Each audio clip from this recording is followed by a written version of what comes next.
বন্ধুরা, আবারও চলে এসেছি আর একটা নতুন ব্লগ নিয়ে। তো এখন আমি রেডি হব, রেডি হয়ে যাব রায়পুর। আজ মহাশিবরাত্রি, সেই ব্রতটা আমি করি। ব্যাপারটা হচ্ছে আজ ক্যাম্প আছে যুবসাথীর, তো সেখানে যেতে হবে রায়পুর। কিছু করার নেই, আজকের দিনেই যেতে হবে। একটু ক্লান্তি হইতে হবে, আর বাইরে প্রচণ্ড রোদ, সত্যি খুব রোদ। তার মধ্যে নিরলা উপাস, জল না খাওয়া, এসব তো আছেই। তো কি করা যাবে, আজকের দিনেই ওই ক্যাম্পটা রাখা হয়েছে, তো সেখানেই যাব। এবার রেডি হয়ে বেরিয়ে পড়ব। তো তোমরাও যে যে 21 বছরের হয়ে গেছো আর মাধ্যমিক পাশ করেছো, তারা অবশ্যই অ্যাপ্লাই করে ফেলো। এটাতে মাসে 1500 টাকা করে পাবে।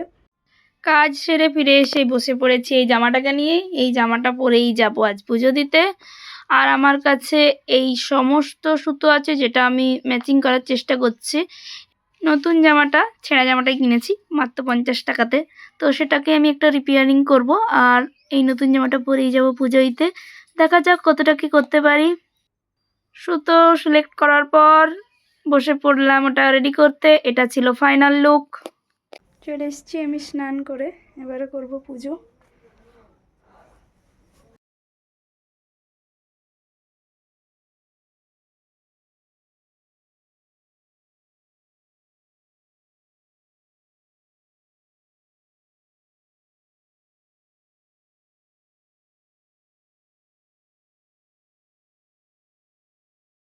এখন হয়ে নিচ্ছি রেডি, এবার আমরা যাব পুজো দিতে। বাবা ভোলানাথের পুজো দিতে আমরা এবার বেরিয়ে পড়ব।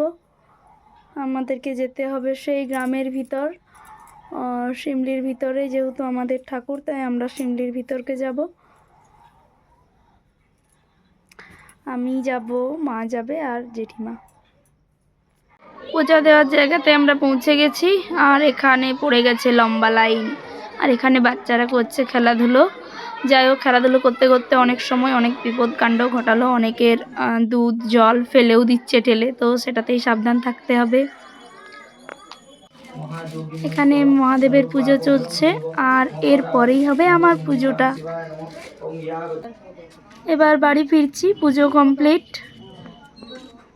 পুজো দিয়ে চলে এসেছি বাড়ি। আমার এই সিঁদুর টিপটা পরতে খুব ভালো লাগে, দেখতেও সবাইকে সুন্দর লাগে। পুজোর একটা লম্বা লাইন ছিল, লম্বা নয় মোটামুটি একটা লাইন ছিল, যেটা লাস্টে আমি ছিলাম। তারপর ওখানে একে একে একে একে আমার পেছনে অনেকজন হয়ে গেছিলো, যেটা দেখতে ভালো লাগছিলো যে আমি ওই জায়গা থেকে শুরু করেছিলাম। অনেকটা টাইম লেগে গেলো। আমরা পৌঁছেছিলাম এখানে 8:16, আর বাড়ি ফিরতে ফিরতে 10টা বেজে গেছে। অনেকটা টাইম আমরা লাইনে দাঁড়িয়েছিলাম। লাইনটা দেখতে খুব একটা বড় না মনে হলেও টাইম অনেকটাই লেগেছে। তাতে অবশ্য কোনো আফসোস নেই, মন ভরে শান্তি ভরে পুজো দেওয়া গেছে। কোনো ঠেলাঠেলি নেই, কোনো রকম কোনো বিশৃঙ্খল পরিবেশ নেই। সবাই শান্ত মনে সুন্দরভাবে পুজো দিয়েছে, এতেই শান্তি। এবার ঠাকুরের প্রসাদ খেয়ে কিছু খাবার খাবো। চলো তাহলে আগে বাড়ি ঠাকুরের পুজো করব, তারপর। আমাকে দেখতে কেমন লাগছে অবশ্যই কমেন্টে জানাবে। 10টা বেজে গেছে। এরপর সেকেন্ড প্রহরের যে পুজোটা সেটা করব, যদিও মন্দিরে দিয়ে এসেছি তাও বাড়িতে করব। মা এদিকে প্রদীপ টদীপ সব রেডি করে দিচ্ছে, এসে না এসে বসে পড়েছে রেডি করে দেওয়ার জন্য। তো এবার এই পুজোটা করে খাবো প্রসাদ, উপাস ভঙ্গ করব। তারপর থার্ড প্রহরের পুজোটা করব, তারপর ফোর্থ। তো দেখা যাক, সারা রাত জাগবো। এইটা ছিল মূল উপকরণ, মানে পইতে পড়াটা। তো পুজো কমপ্লিট করে খেয়ে নিলাম প্রসাদ। এখন আমি এগুলো সব খাবো।